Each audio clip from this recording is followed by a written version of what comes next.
सरोज गुरु वतन आधारे, जैसे वतन होते हैं भवसागर से पार। गुरु जी के सिमरन मात्र से नाशत विघ्न अनंत, ताते सर्वे आरंभ में ध्यावत हैं सब संत। बोलो जयकारा बोल मेरे श्री गुरु महाराज की जय। दुर्वासा जी, मैं तो पूर्णतः भगत अधीन हूँ। मैं लेश मात्र भी स्वतंत्र नहीं हूँ। मेरे भोले भाले सरल भक्तों ने मेरे हृदय को अपने वश में कर रखा है। भगत जन मुझसे प्रेम करते हैं, मैं भगत जन से। भगत के आगे ना तो मैं अपनी परवाह करता हूँ और ना तो लक्ष्मी की। भगत मेरे लिए सब कुछ छोड़कर मेरी शरण में आते हैं। मेरे लिए वे अपने सर्वस्व का त्याग करते हैं। मुझे छोड़कर उनको अन्य कोई आश्रय नहीं है। और ऐसे भक्तों को त्यागने का विचार मात्र भी मैं कैसे करूं? भक्तों ने मेरे हृदय को वश में कर लिया है। वे मुझे अत्यंत प्रिय हैं। मेरे सिवाय अन्य किसी भी प्रकार की मुक्ति की वे कभी इच्छा तक नहीं करते हैं। मैं भक्तों का हृदय हूँ और भगत जन मेरा हृदय है। अपनी पत्नी पुत्र घर सब जन धन लोक परलोक प्राण आदि सब कुछ का त्याग करके जो मेरी शरण में आए हैं, उनका त्याग मैं कैसे करूं? भगत मुझे भक्ति से वश में कर लेते हैं। साधवो हृदयमहं साधूनां हृदयं सुतवाम। मेरे भगत जन मेरा हृदय और मैं उनका हृदय हूँ। भगवान कहते हैं तप और विद्या अति उत्तम है, फिर भी उसे यदि विनय विवेक का सहारा ना हो तो व्यर्थ ही है। आप तपस्वी हैं, आपके पास प्रबल शक्ति भी है, किंतु आपने उसका दुरुपयोग किया।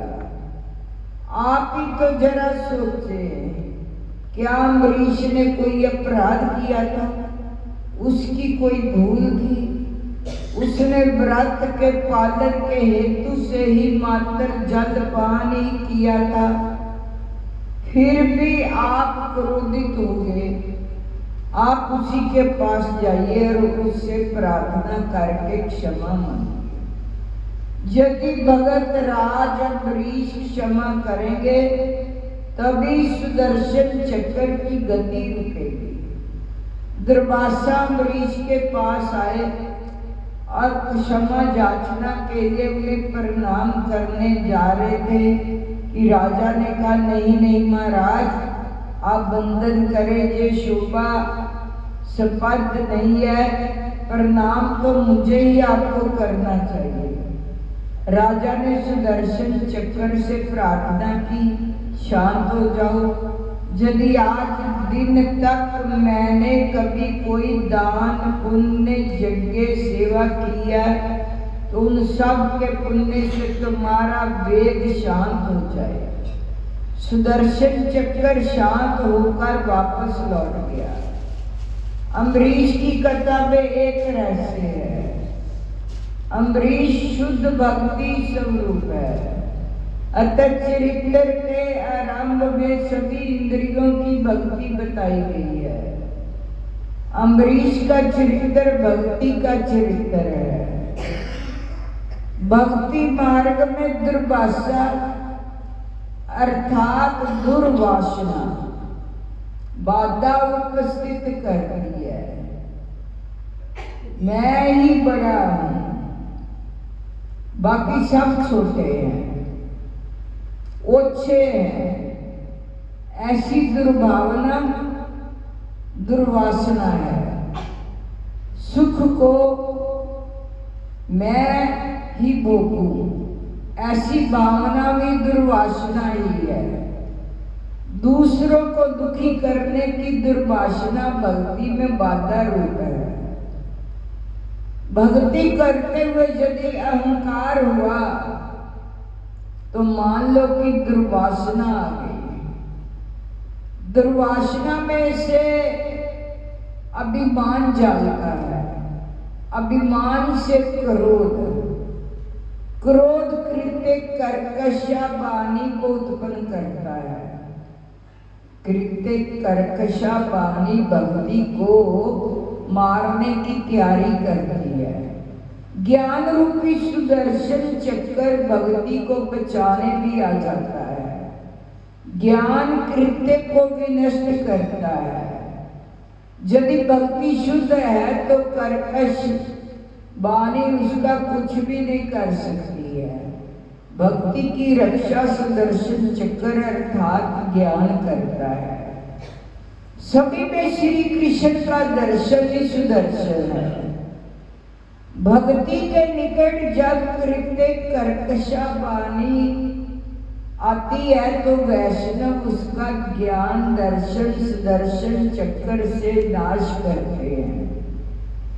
यदि मन निंदा से प्रभावित हुआ तो वह सच्चा वैष्णव नहीं है।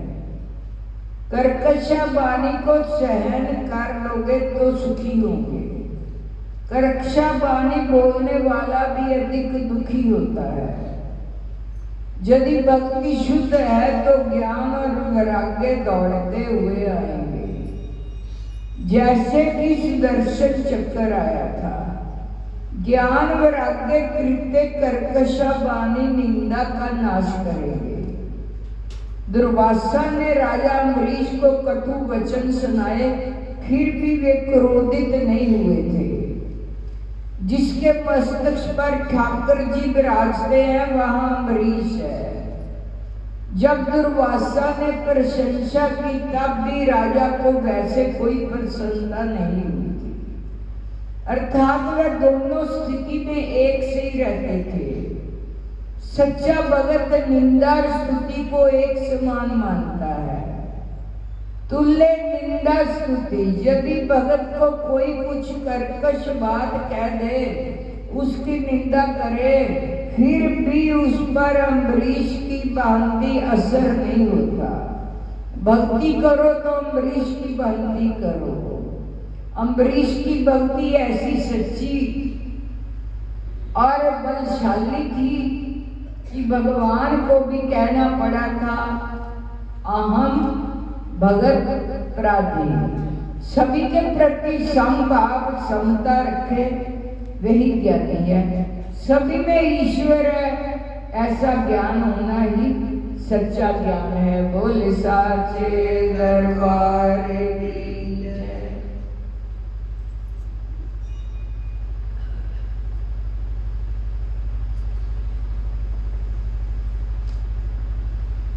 कार्तिक मातम। राजा पृथु ने कहा, हे मुनि जी, आपने कार्तिक मास में स्नान का फल कहा। अब अन्य मासों में विधिवत स्नान करने की विधि, नियम और उद्यापन की विधि मुझे बतलाइए। देवऋषि नारद बोले, हे राजन, आप भगवान विष्णु के अंश से उत्पन्न हुए हैं, अतः ये बात आपको मालूम ही है। फिर भी मैं आपको यथोचित विधान बतलाता हूँ, ध्यान से सुनिए। अश्विन मास में शुक्ल पक्ष की एकादशी से कार्तिक के व्रत करने चाहिए। सुबह ब्रह्म मुहूर्त में उठ के जल का पात्र लेकर गांव से बाहर पूर्व या उत्तर दिशा में जाएं।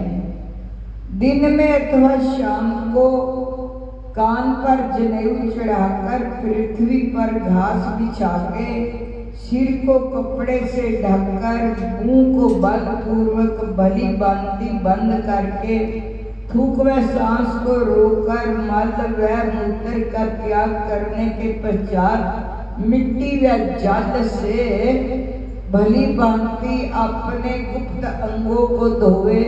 तत्पश्चात जो मनुष्य दातन नहीं करता उसके सब मंत्र निष्फल हो जाते हैं। अतः दांत और जीभ को जतन पूर्वक शुद्ध करना चाहिए और निम्नलिखित मंत्र पढ़कर वृक्ष से दातन तोड़ने चाहिए। हे बृहस्पति, तुम हमें आयु, कीर्ति, तेज, प्रजा, पशु, संपत्ति, महाज्ञान, बुद्धि और विद्या हमको प्रदान करो। ये मंत्र पढ़कर दूध वाले वृक्ष पर से 12 उंगल की दातन तोड़कर करें।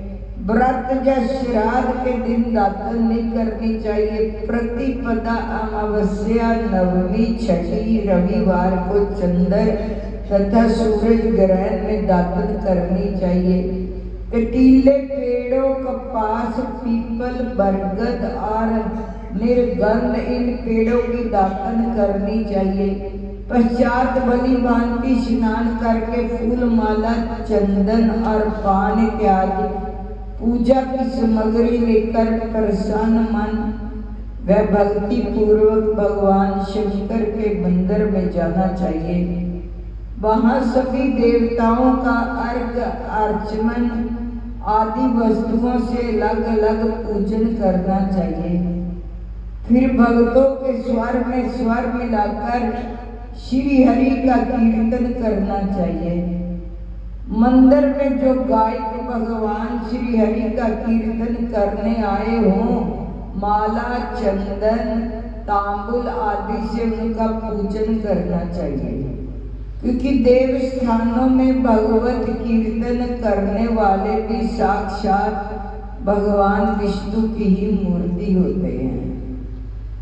ये लोग सत्य युग में विष्णु जी को अपनी तपस्या, योग और दान द्वारा भगवान को प्रसन्न करते थे, मगर कलयुग में भगवत गुण भगवान भी भगवान श्री हरि को प्रसन्न करने का प्रधान साधन माना गया है।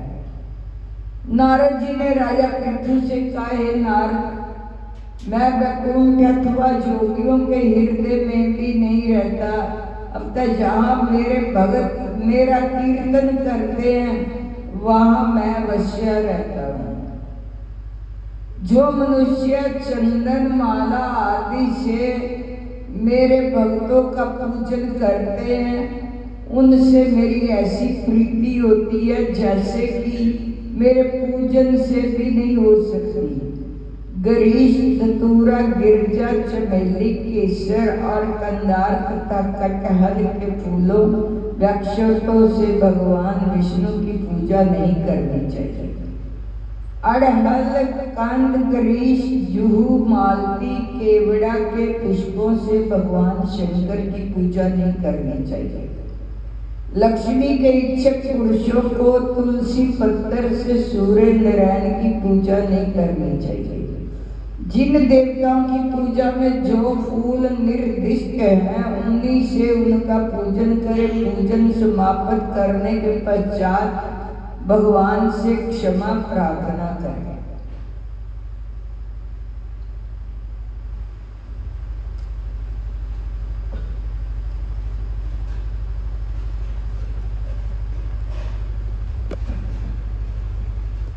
रथा, हे सुरेश्वर, हे देव, मेरे पास न मंत्र न क्रिया, मैं भक्ति से भी हीन हूँ। जो कुछ भी पूजा मैंने आपकी की है उसे पूरा कर। ऐसी प्रार्थना करने के बाद दंडवत प्रणाम दो व क्षमा प्रार्थना करके भगवत कीर्तन करना चाहिए। श्री हरि की कथा सुननी चाहिए, प्रसाद ग्रहण करना चाहिए। इस तरह बताई गई विधि के अनुसार जो मनुष्य कार्तिक व्रत का अनुष्ठान करते हैं वे संसार के सभी सुखों को भोगते हुए अंत में मुक्ति को पाते हैं। बोल साचे दरबार की जय। बोलो श्री स्वामी जी महाराज की जय।